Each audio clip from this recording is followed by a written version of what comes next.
नमस्कार शेतकरी बांधवांनो, अननोन फार्मर 1969 ह्या यूट्यूब चॅनलवर तुमचे पुन्हा एकदा स्वागत.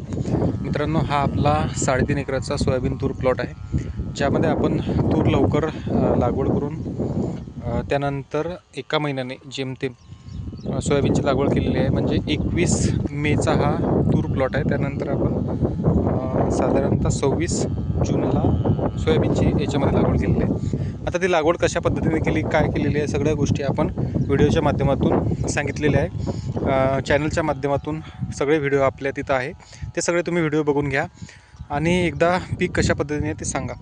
आता इथं बघा, तूर पीक चांगल्या पद्धतीने 2 शेंडे खोडणी करून आता जर बघितलं तर आज 7 ऑगस्ट म्हणजे साधारणतः 2 महिने उलटून म्हणजे 2.5 महिन्याची ही तूर आहे आणि चांगल्या पद्धतीने अत्यंत जोमात तूर आहे. तुरीच्या आजूबाजून जे अंतर सुटलेलं आहे 2.25 अंतर सुटलेलं आहे आणि 2 तुरीतील अंतर, 2 ओळीतील अंतर हे 10.5 फूट आहे.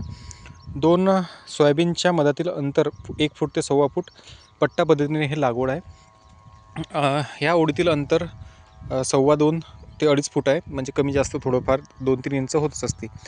आता सोयाबीन जर बघितलं तर सोयाबीन आपण 9 इंचावर, इथं बघा, इथं 9 इंचावर 2-3 दाणे, 9 इंचावर 2 दाणे, 1 दाणे, 2 दाणे, 3 दाणे असे याच्यामध्ये टोकनच्या माध्यमातून आपण लागवड केलेली होती. आणि आता फुलावस्था सुरू झालेली आहे. तर बघू शकता की एक 5-10% याच्यात फुलं अवस्था सुरू झाली. आता तुम्ही म्हणाल की याच्यात जर बघितलं तर हे खाली फुटवे, तर इथपासून याला फुटवे फुटणार पूर्ण आणि एका झाडाला साधारणतः 10 फुटवे, म्हणजे आता 1 2 3 4 फुटवे आणि हे 5-6 आणि इथं 2-3 याला फुटवे येतील. असे साधारणतः 10 फुटवे येतील आणि पूर्ण हे झाड बहरेल. याला साधारणतः 100+ शेंगा प्रत्येक झाडाला आपल्याला दिसतील, कारण आपण जी लागवड आहे अंतर लागवड केलेली आहे. इथं आता हे लेट झाड आहे, म्हणजे जिथं आपलं बाद होतं तर आपण तिथं लागवड केली होती. कुठंतरी त्याच्यामध्ये मिक्स व्हेरायटी दिसते. तसं पाहिलं तर आपलं हे लाल गुलाबी फुलांचं आहे, ईगल GS 335 आणि चांगल्या पद्धतीने आता पीक आहे. तुम्ही सुद्धा बघू शकता व्हिडिओच्या माध्यमातून.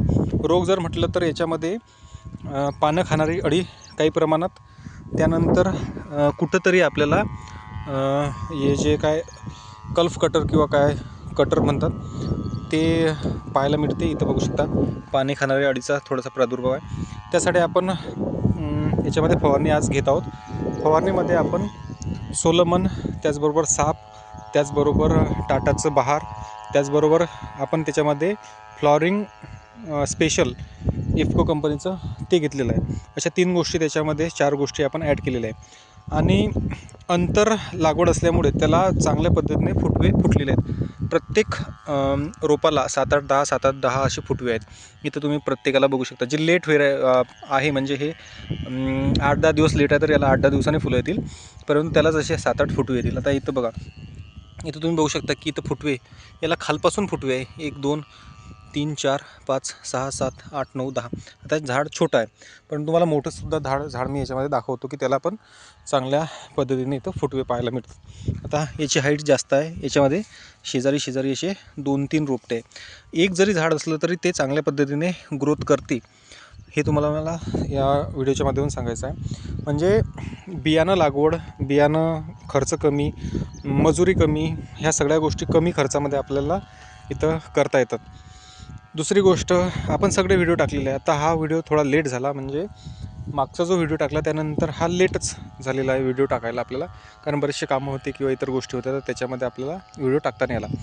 एकदम जोमात आपलं हे सोयाबीन आहे. यानंतर जसं आपलं सोयाबीन वाढेल किंवा काय होईल ते सगळे आपण याच्यामध्ये व्हिडिओ टाकू. तूर पीकही चांगल्या पद्धतीने आहे. जिथं पाणी धरते, तुम्ही बघू शकता की पाणी धरते तिथं आपलं तूर पीक जरा खराब झालेलं आहे, तर त्याला कुठलाच इलाज नाही आहे. जोपर्यंत तुम्ही पाण्याचा निचरा होत नसेल तोपर्यंत मग तुम्ही त्याच्यामध्ये कुठली ट्रीटमेंट करा, ट्रायकोडर्मा वापरा, काही अर्थ नाही आहे. तुमच्या शेतातून पाणी काढून देणं गरजेचं आहे. तर मागच्या वर्षी आपल्याला एवढा इफेक्ट नव्हता, परंतु आपण नाली काढून काय झालं की पुढे नाली थोडीशी कमी खोल झाली आणि दुसरीकडून जास्त खोल झाली, तर ते पाणी पाहिजे असं आपलं गेलं नाही आहे. तर अशा गोष्टी त्याच्यामध्ये झालेल्या आहे. तर आजचा जो व्हिडिओ बनवत आहोत त्यामध्ये फुलाचं जे काही प्रमाण आहे 5-10% आता सुरू झालेलं आहे, म्हणून आपण ही दुसरी फवारणी घेत आहे. त्यासाठी हा आपण व्हिडिओ इथं बनवलेला आहे. पुन्हा एकदा तुम्हाला जर व्हिडिओ आवडला तर लाईक करा, सबस्क्राईब करा, शेअर करा, कमेंट करा की कशा पद्धतीने पीक आहे, तुम्ही कशा पद्धतीने लागवड केलेली आहे, तुमचं एकंदरीत कसं लागवडीचं किंवा नियोजन आहे.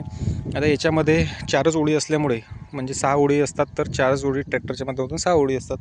4च ओळी असल्यामुळे याला आपल्याला बियाणं एकरी 6 किलो लागलेलं आहे आणि तुरीसाठी आपल्याला एकरी 1 किलो लागलेला आहे. तर असा हा एकंदरीत आपला प्रयोग आहे आणि आजच्या सध्या परिस्थितीमध्ये तरी तो प्रयोग आपल्याला सक्सेसफुल वाटते. तर भेटूया मित्रांनो नवीन व्हिडिओ घेऊन. तोपर्यंत धन्यवाद.